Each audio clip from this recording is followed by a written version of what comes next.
So how many of you are in candy coma already this morning? That many? I only had 2 pieces yesterday.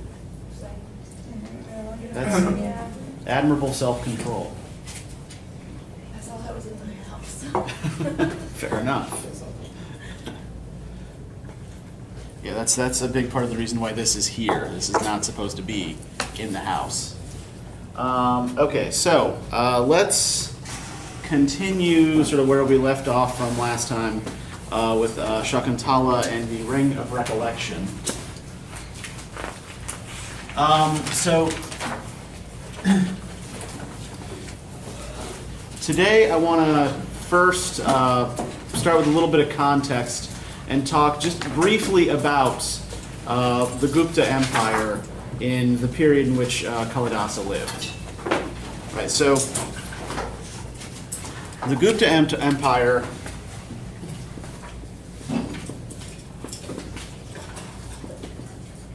hit its peak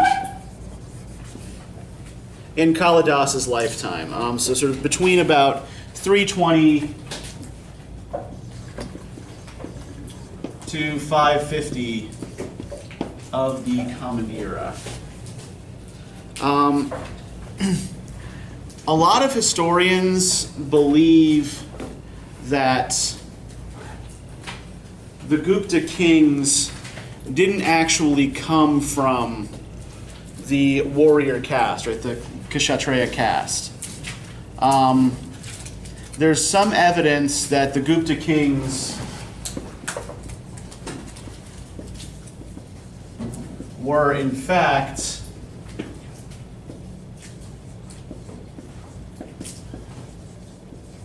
of the Vaishya caste. Does anybody remember who the Vaishyas were? Which caste was Vaishya from when we talked about the Bhagavad Gita? Yeah, the merchant class, right? Merchants, skilled craftsmen, skilled professionals, right? The people just below the warrior class in the caste system. So the belief is, among some historians, that the rise of the Gupta kings was a response to a previous repressive regime.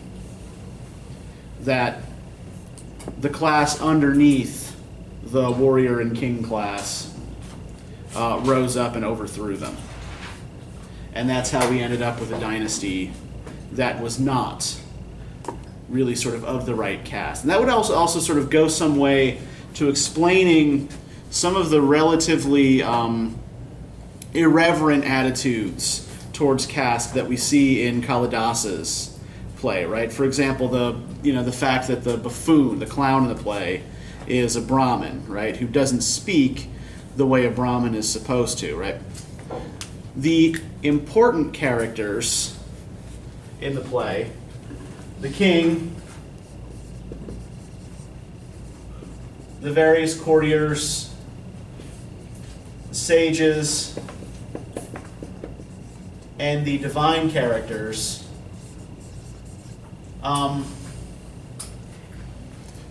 all speak Sanskrit.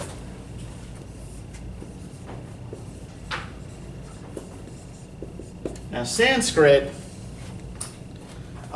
is the literary and liturgical language, right? The literary and religious language of ancient India. There are some scholars who don't believe Sanskrit was ever anyone's first language, or like a spoken language. That it was more sort of just like that was more of a ritual language and a literary language than anything else. Sanskrit was regarded sort of the same way Arabic is regarded by Muslims as a sacred language. Sanskrit was is still regarded by Hindus as a sacred language, right? Although Arabic is different, that it's also an everyday language. So the important characters speak the literary language, right? Other characters in the play, right? Women, clowns, servants. Yeah, I guess I shouldn't have said important characters. The important male characters primarily in the play speak Sanskrit.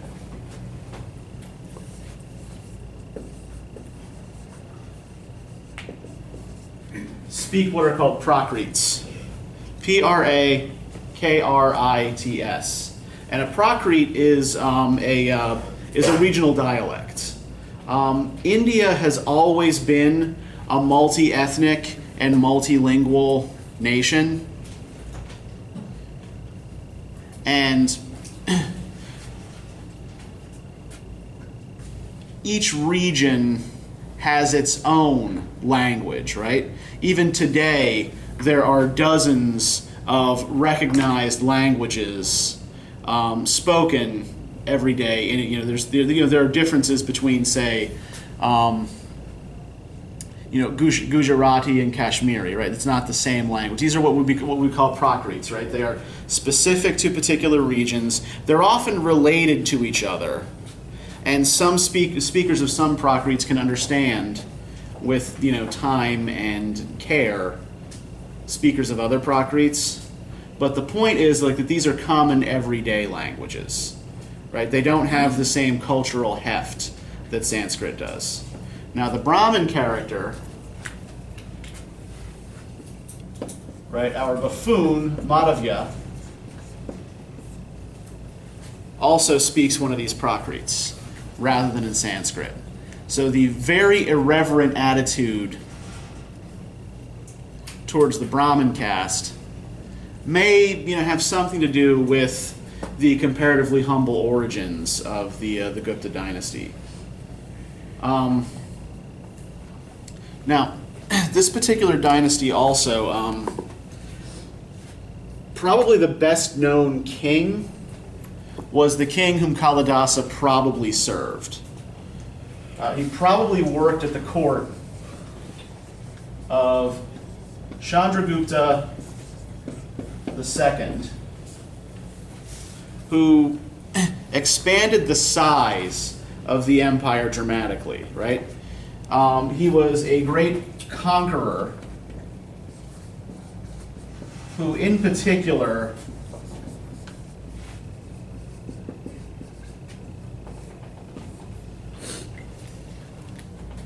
expanded the borders of the empire westward.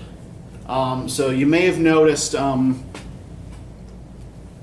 these references to Greek women who carry the king's bow in the play.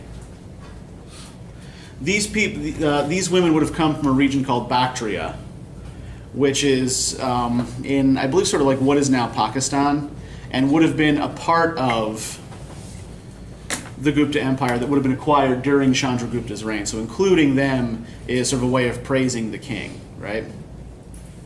And showing how large and diverse the king's empire is. He's also noted for a certain level of religious tolerance. Now, this play is clearly Hindu in its characterization and in its themes. But there was a great flowering during the Gupta period of Buddhist and Jain art and architecture as well. While these religions were not necessarily encouraged under the Guptas, they were certainly tolerated, and often did receive a certain amount of royal patronage. The king might not officially adopt either of those religions, but he'll still give them money for building projects, right? Building projects are good for everybody. And that sort of gets at the other main thing about the Guptas, right? Huge flowering of art and architecture generally. In fact, I'm going to bet that if any of you have any familiarity with Indian art or have seen Indian art before, what you've seen probably comes from the Gupta period. How many of you have seen Indian art pieces, say in a museum before? Okay, so I'm going to show you some stuff and you tell me if anything looks familiar. The idea here is to give you a sense of what the Gupta period style looks like. Okay, so let's see. Yeah, there we go. Okay, so the first piece that I want to show you here. This is a panel from the wall of a temple. Can we see it yet? It's coming into view. And what we have here is the god Vishnu, right, the preserver god, asleep and dreaming in the lap of a multi-headed cobra. And there's a lotus flower coming up out of Vishnu, on which sits Brahma, the creator god, with his three faces. So much of the art much of the sculpture in particular of the period is religious in nature.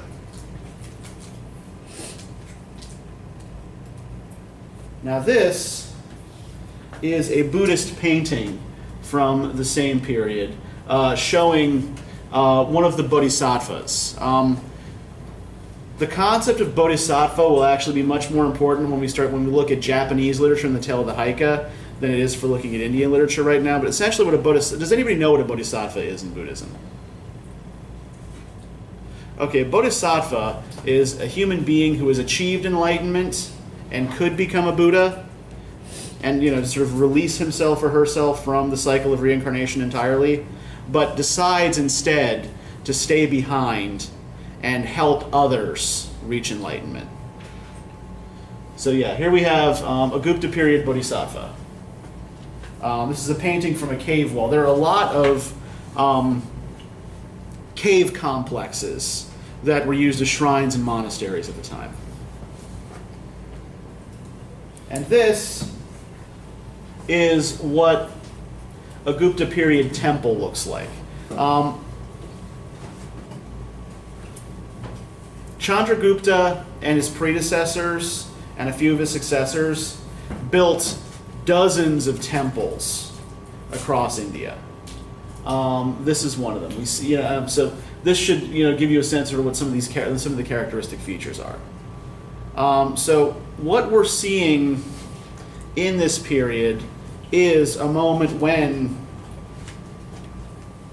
Indian art develops a real kind of national over regional style, right? In part because this is the first empire that really controls almost the entire country, that really controls almost the entire subcontinent.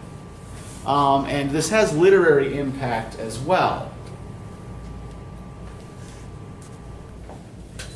Not just in the inclusion of various Prakrites in literary texts, but also, you remember last time we talked a little bit about kavyas? Does anybody remember what kavya means? What's a kavya? What's the closest English translation to kavya? Yeah, a kavya is an epic, right? It's not quite the same thing as an epic, but it's the closest analog in the West, right? So, the kavyas prior to the Gupta period seem to have been primarily transmitted orally. And they seem to have attained their final written form under the Guptas. Right, so this is probably when the last sections were added, say, to the Mahabharata, right? And that would also influence Kalidasa's choice of material, right, in that the story that forms the basis for Sakuntala is taken and adapted from the Mahabharata, right? And then sort of altered a little bit to suit the times a little better. Okay, so we talked about the very beginning of the play last time. We talked about the prologue and Shakuntala's own sort of poor fit with her surroundings, right? It's sort of clear that she doesn't really belong in the ashram. I want to quickly run down again the concept of rasas, just because this is a really important thing, and I want you to remember and grasp it.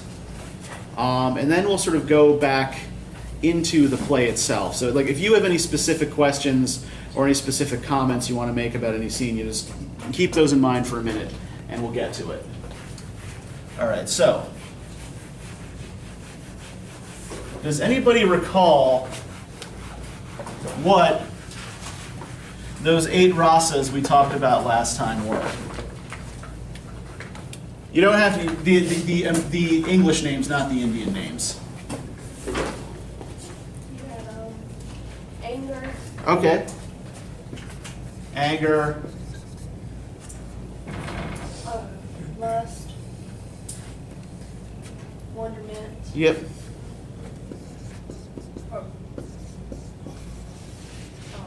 disgust, Yep, disgust,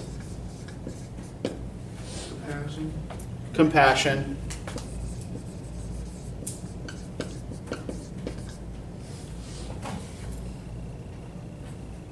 Think about the holiday we just celebrated. Horror, yep, horror, terror. All right, 1, 2, 3, 4, 5, 6. We're missing 2. Was beauty one? Pardon? Was beauty one? Well, love is one, right? Actually, I think we're missing. Now we're missing 2. Heroism.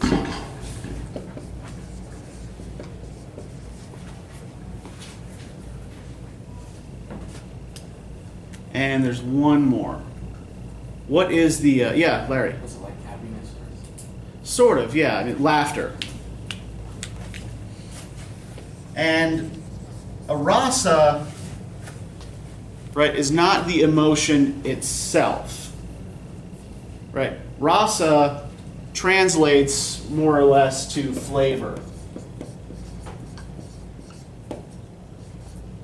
So what a rasa is supposed to be is kind of like the distilled essence of a feeling, right? The taste of a feeling, right? The lingering aesthetic impression of a particular feeling.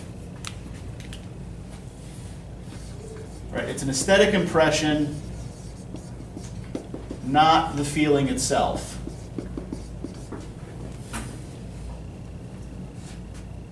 So you're not necessarily supposed to feel lust or anger or wonderment as you're watching elements of the play. What you're supposed to do is observe the skill with which the actors portray the particular feeling, right? The feeling itself, the actual emotion, is called bhava.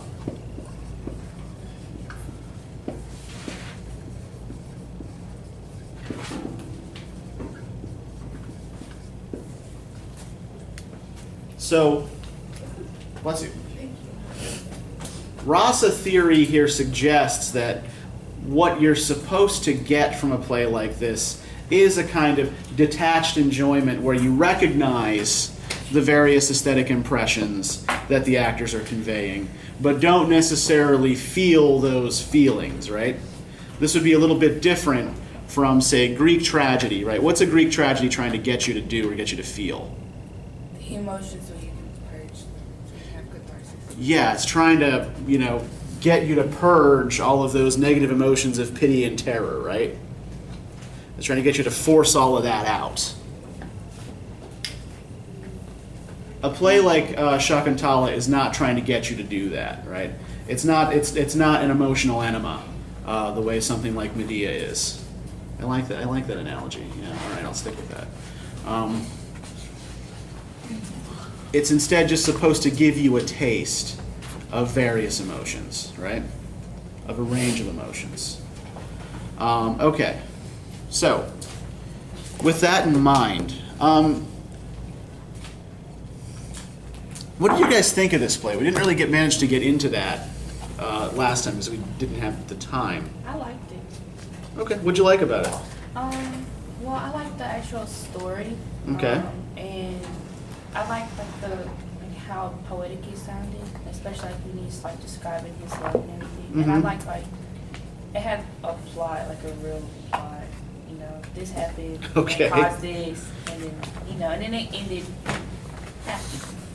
Okay, yes, there is a happy ending, yes, and don't we all love happy endings? the imagery.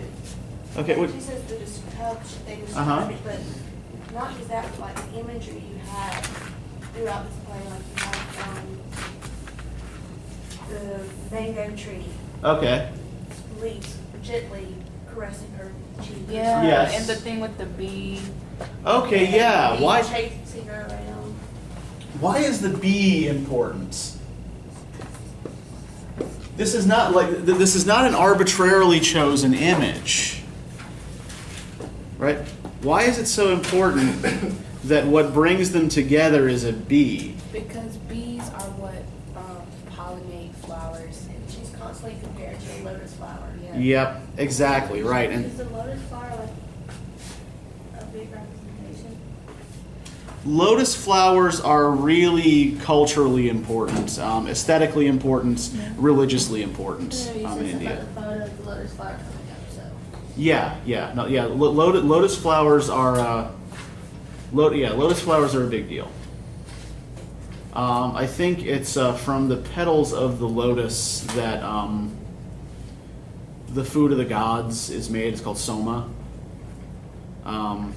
There are other symbolic resonances, some of which escape me at the moment. But yeah, you are right to sort of zero in on the lotus as particularly important. A lot of the paintings you see of gods, when they're sitting on a lotus. In the blossom. lotus position, right, or on the lotus blossom, yeah. Yeah, that's right. One of the sort of base yoga positions, yeah, is the lotus position, yeah. Right, so bee, back to the bee, right, yes. What does the bee do? Pollinates flowers, yes. Right, it takes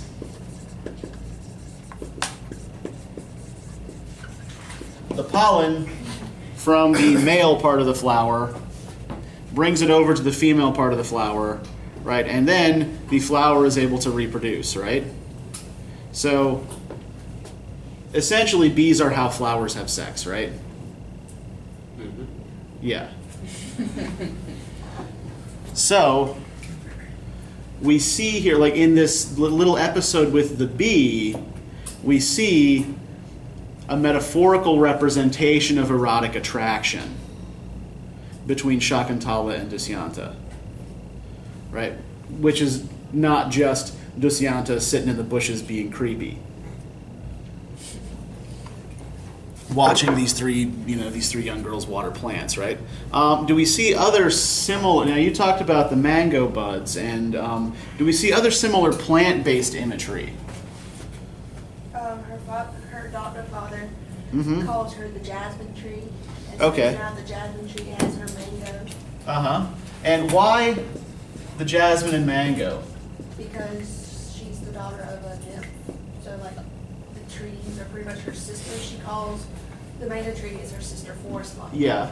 And jasmine's also Mhm. very pretty. So Sure. She's comparing her to another pretty flower. Right. There is also, though, a horticultural reason for this. Jasmine creepers attach themselves to mango trees. Right? Jasmine it's a vine that wraps itself around a mango tree. They're what are called symbiotes, right?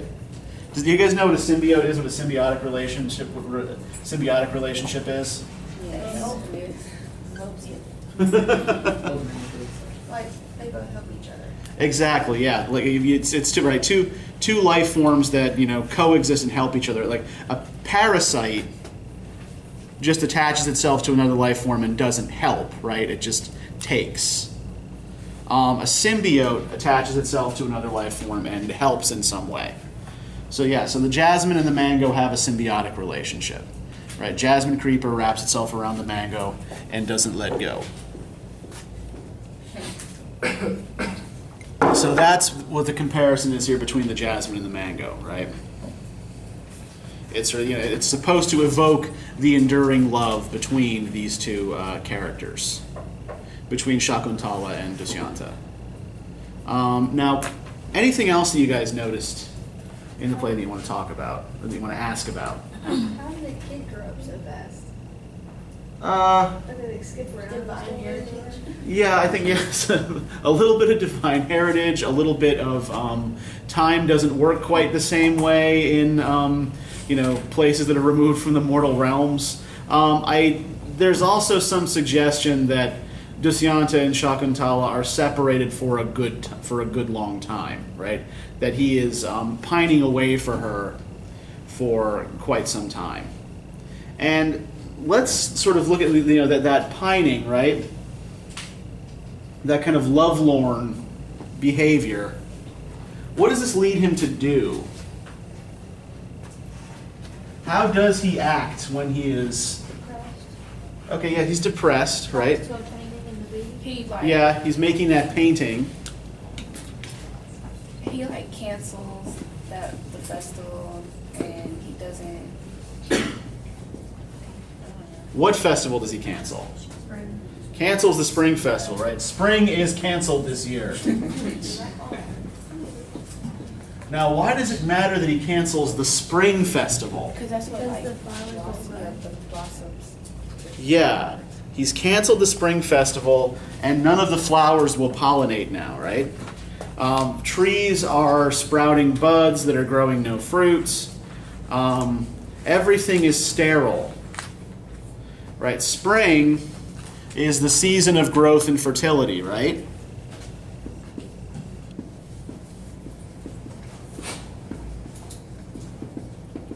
And the king, having decreed that spring's not happening this year, or at the very least we're not going to celebrate it, has, in a sense, doomed the kingdom to sterility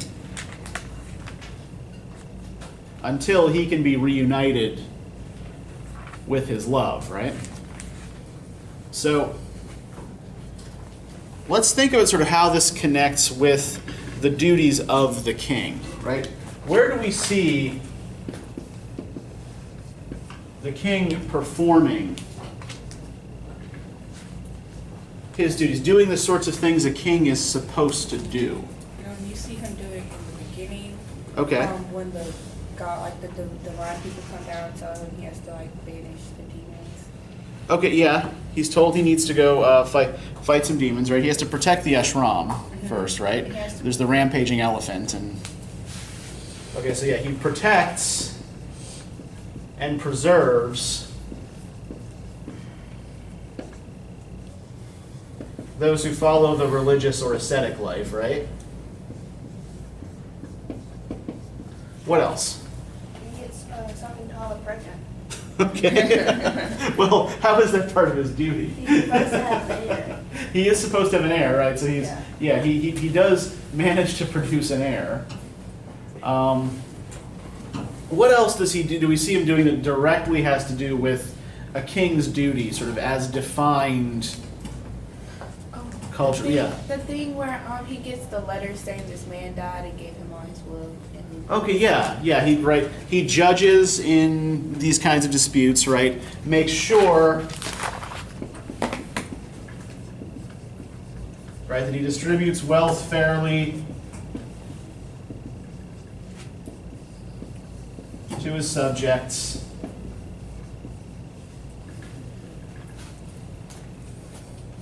What else does he do that is particularly kingly?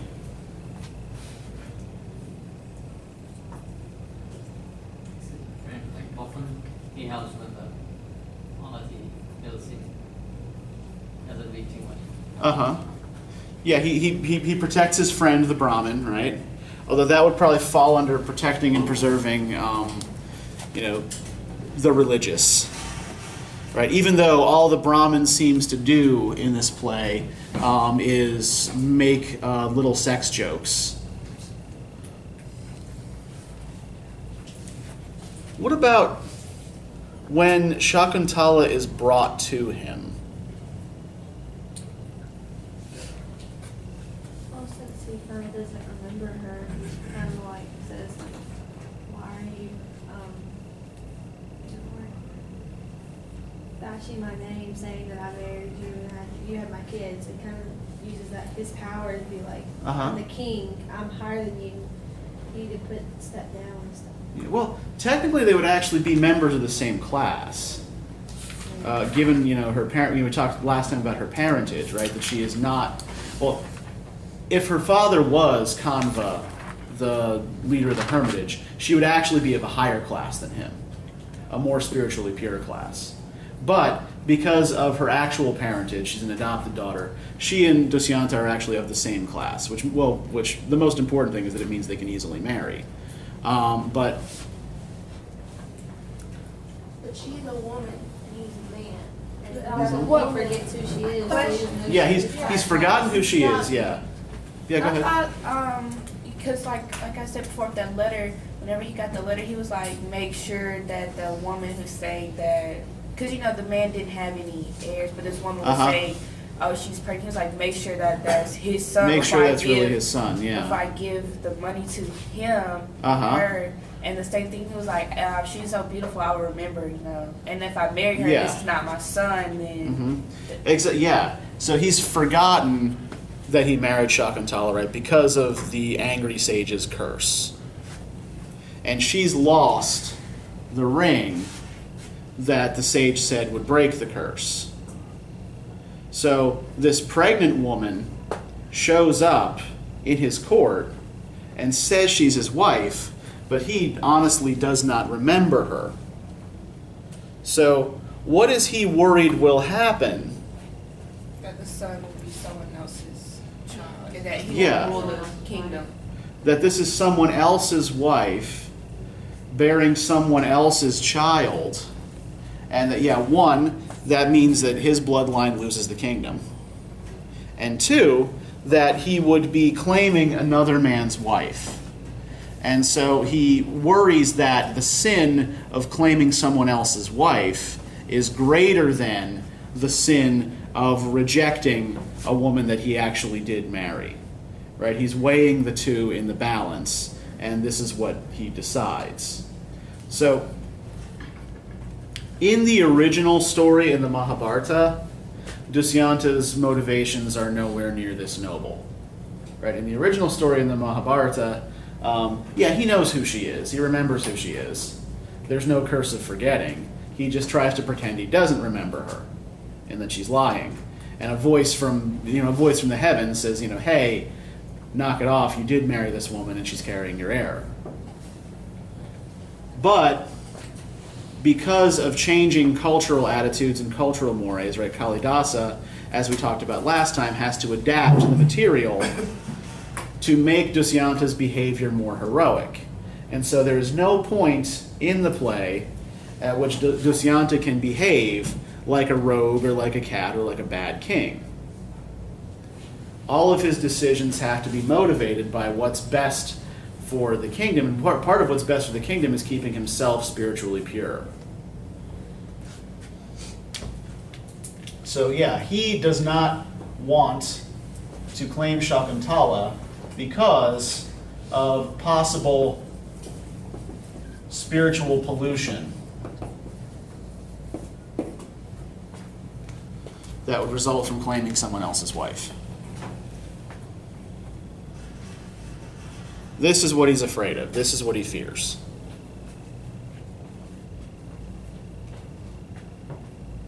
And yet, because he turns her away, the consequences for the kingdom are actually worse, right? We have this kind of mass infertility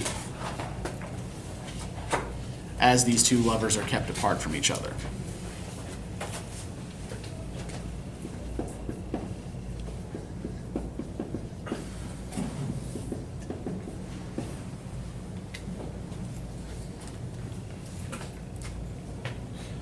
So,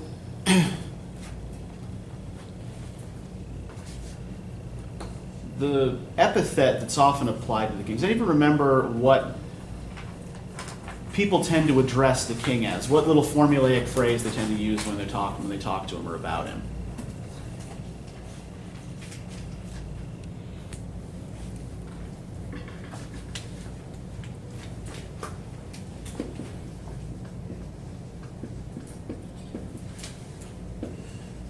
Oh, yeah. Turner of the wheel of empire.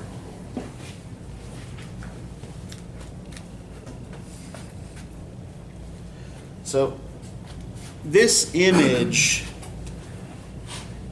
directly relates the king to the concept of dharma, which is often pictured as a wheel. Right? And when you are not following your particular dharma for your particular class, gender, and station in life, right, the wheel gets stuck. the wheel gets sort of gummed up. And so the king, given that his function is to defend the kingdom and its inhabitants from threats, to administer justice, and to make sure that everything in the earthly political realm continues to run smoothly, right, is a sort of representation. Like, ideally, the king is a kind of representation of Dharma in the earthly realm. Right, he's supposed to keep things running smoothly. He's supposed to keep that wheel turning. So Dushyanta here is painted as an almost perfect king, right? He always does his duty. And even when he doesn't, even when he fails to live up to it, it's for good reasons. Now, what about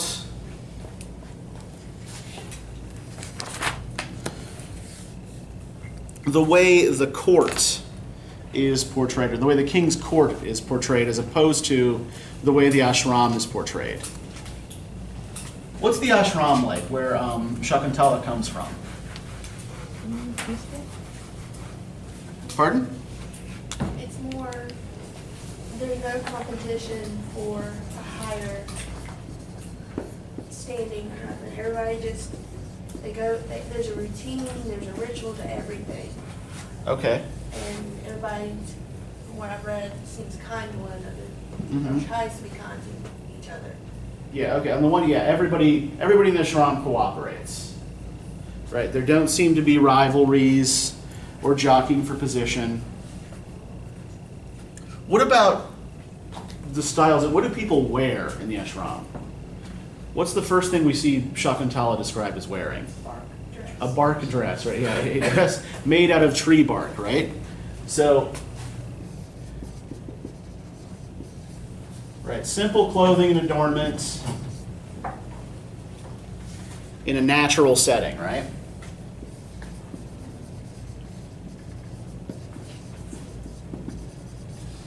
Now, what about the king's court? How is the court portrayed? What two locations in the court do we see? The pleasure garden. Okay, yeah, there's the, his throne room and his pleasure garden, right?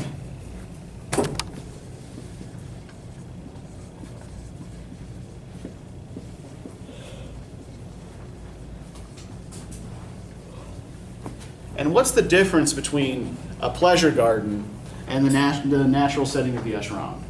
The pleasure garden is cultivated. Yeah, the pleasure garden is cultivated. Now, any cultivation that's done in the ashram is largely to stop nature from getting in its own way, right?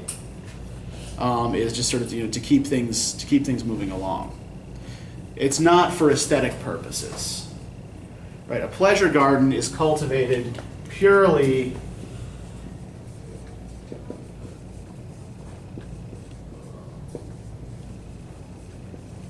for beauty. You have plants that are not in their own natural settings or habitats, right? A pleasure garden is artificial.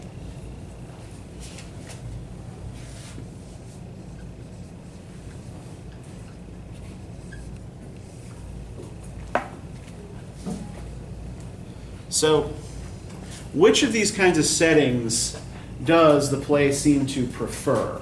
The more simple, natural ashram, or the more cultivated court? The ashram. The ashram wins hands down here, right? And yet, the inhabitants of the ashram are no more merciful to Shakuntala than Dushyanta is, right? They refuse to take her back when the king refuses to acknowledge her as his wife, right? They make her stay. She's not part of their world anymore. Well, the male thing, the female wants to take her back. Yeah. The one that's taking care of her since she was little. Mhm. No one take her back, and then her son kind of like screams and yells and I was like, Yeah. "Get back in your place." Yeah. What the male members of the ashram want still tends to go, right? Mm-hmm. So we do still see sort of clearly sort of defined gendered power structures here, right? And yet, was there anything weird about the king's guards at his court? They did. A lot of them are women, right?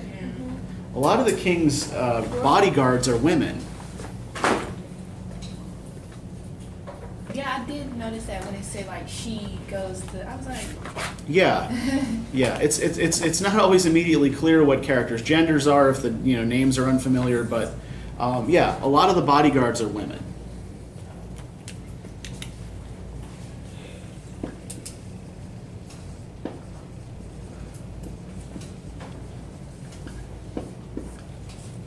I want to look briefly at the scene in which the ring is found.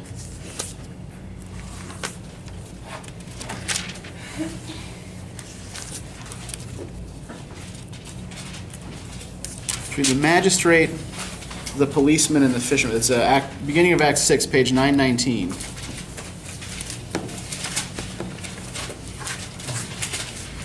Can I get a couple of volunteers here to read this? Can I get 2 policemen? All right, Darpan, policeman 1. Larry, policeman 2. I also need a magistrate.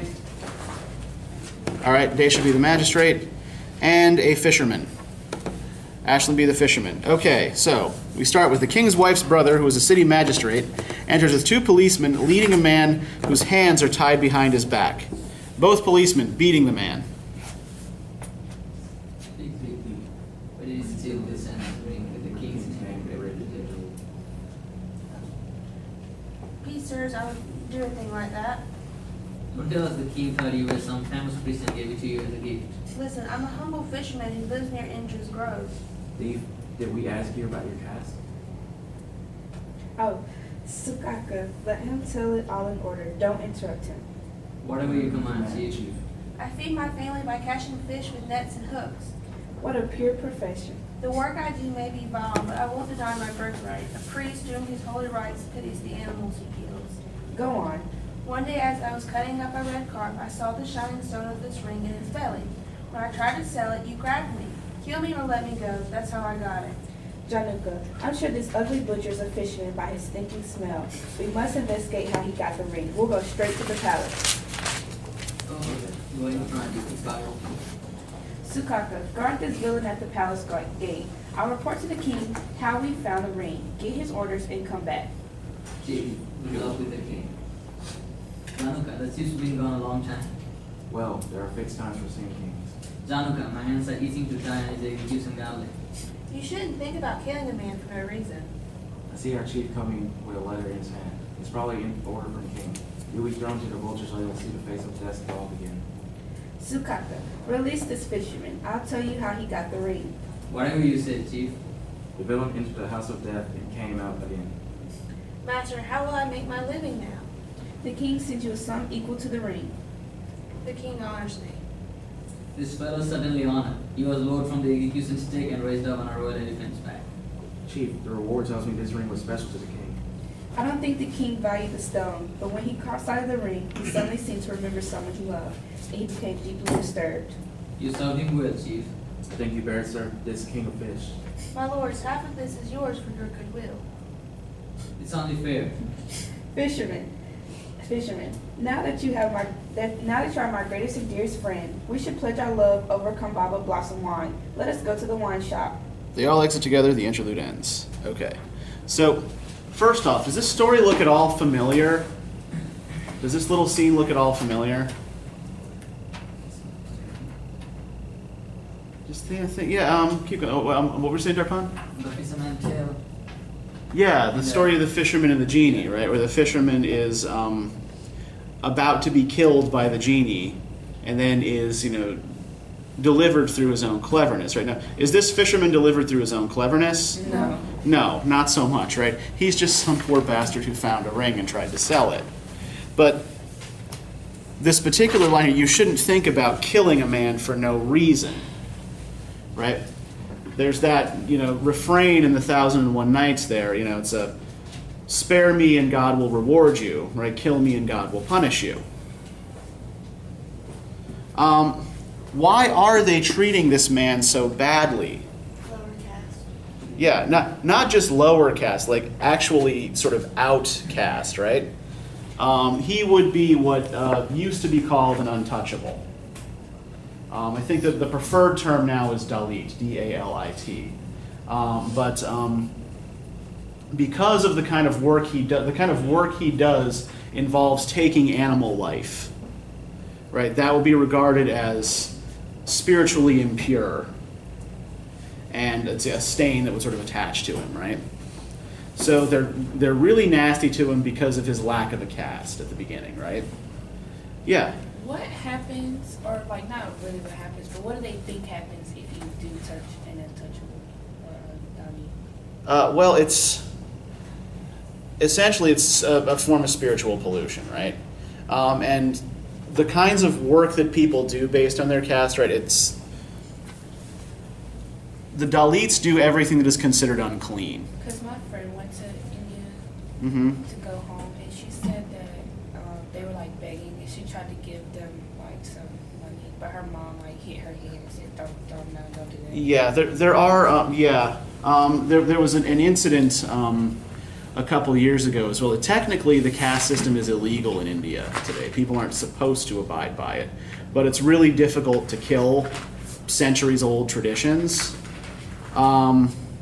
There was an incident. There was a Dalit who was a professor at a university in India, and he was beaten nearly to death by several students who were high caste, who objected to being taught by a Dalit. So, not all beggars you're going to see are necessarily Dalit either. Typically, anyone who is not Hindu is technically Dalit. Anyone who does any work involving touching dead things is Dalit. People who do, dirty work cleaning up sewers or cleaning up streets are Dalit, right?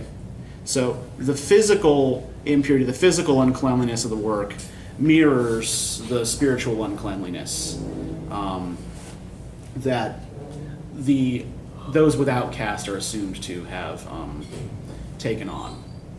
And generally, having been born outside of the caste system is regarded as a sort of punishment for accumulating bad karma in previous lives. It's fear of spiritual pollution that's the issue. So this is like, in particular, people of high caste will never eat food that has been touched by someone outside the caste system. If that makes sense. Does that answer your question? Okay. Right. So, yes, Ashley. I know when we've talked about Brahmins, it mainly seems they're all male. Would there be a female Brahmin? Yeah,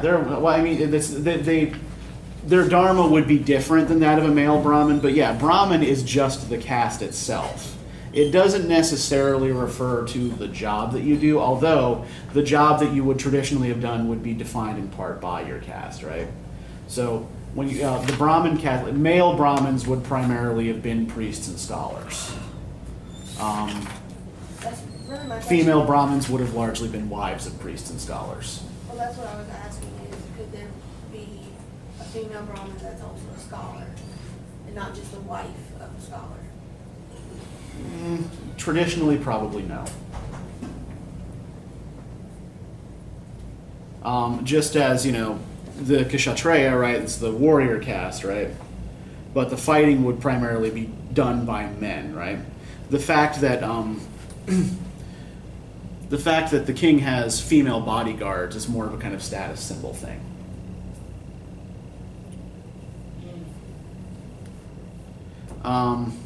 Right. Where was I going with this? Right, so we're talking about the fisherman, right? And the fact that they're treating him poorly because of his low caste at the beginning, right? Or his lack of caste at the beginning. What changes their tune on him? Money, right? Wow. Yes. Once he is set free and given a great big lump of cash, right, suddenly the city magistrate calls the fisherman his greatest and dearest friend, right? So what kind of comments is Kalidasa making on these kinds of caste distinctions in this scene? That unless it can benefit them in some way, they really don't want to deal with anyone outside of their caste. I was thinking he's probably saying, there are people bad and all. Like, you don't, like, these Mhm. people who are supposed to be high up aren't necessarily, like, pure and good people. Yeah, I mean, what ultimately matters more to them? Money. Yeah, the money and the fact that the fisherman can't be our friend when he is just a lowly, spiritually impure fisherman, right? But when he has money, When he has money, he's our best buddy. exactly. Yeah, once he's got money and he's suddenly got the king's favor, right? So the basic argument here, the kind of flipping of this scene, the flipping of the fisherman's fortune here, kind of undermines the idea that caste is as natural a construct as it may seem, right? That we can see this also in some sense in the behavior of the Brahmin, right? Now, does Madhavya, the king's Brahmin companion, the buffoon, does he really do anything? No, yeah. All he does really is make dirty jokes. And cheers the king up. Yeah, he cheers the king up, right? But he doesn't seem to serve any real priestly function. And in fact, as we noted earlier, he doesn't speak in Sanskrit either. Now, the translator has tried to preserve the distinction between the Sanskrit and the Prakrites by making the characters who are speaking Sanskrit sound generally more serious and elevated, and the characters speaking the Prakrites sound a little bit less elevated. But yeah, the buffoon's concerns definitely seem pretty earthly for the most part. Why does he want the king to stop hunting, for example? So he can rest. Yeah, it's uncomfortable. Right? He likes the comforts of the court. He doesn't want to live in the friggin' forest.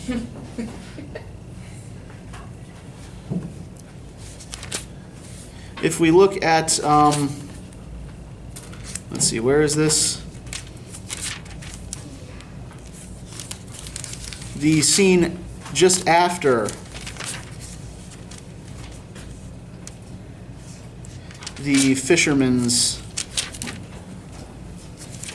in the pleasure garden.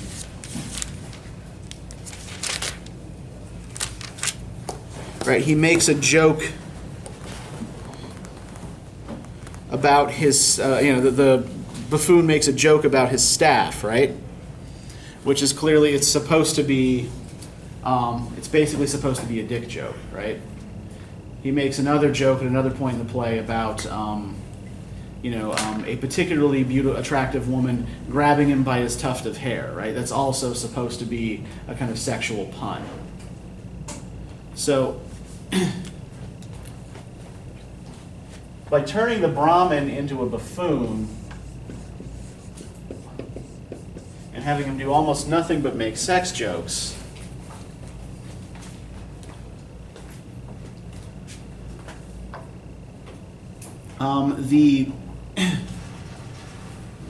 the play really kind of goes, well, here's what I do with this, because we're about out of time. And I'm not really quite sure where, I'm pointing this out, but I'm not really quite sure where to go with it. What I would do is compare the buffoon, the court Brahmin, right? The one who lives with the king in the city, to the Brahmins in the ashram, and the sage who is taking care of Sakuntala at the end of the play. And think about what the major difference is there, right? Why are those Brahmins, those sages, treated so much more seriously than the king's court Brahmin? They do what they're supposed to do. What's that? Like they act like a Brahmin, like they act like they're caste. Yeah, they're right. They're performing the duties they're supposed to be, right? Didn't when they come, like when they were like dropping off like Sakuntala, Like then when they come to the city, they were like, oh my gosh. Yeah, they see that, the corruption of the city, Yeah. right? There are all these sort of comments about it, right? So keep thinking along those lines about how the court Brahmin might be associated with those kinds of comments. So we're going to be moving on next time to Chinese lyric poetry. We're going to be reading a few poems by Li Bo. And Li Bo employs a lot of Taoist imagery in his poetry. So I want you to try to think back a bit to the Tao Te Ching and see how concepts from our single day spent on Taoism inform this poetry.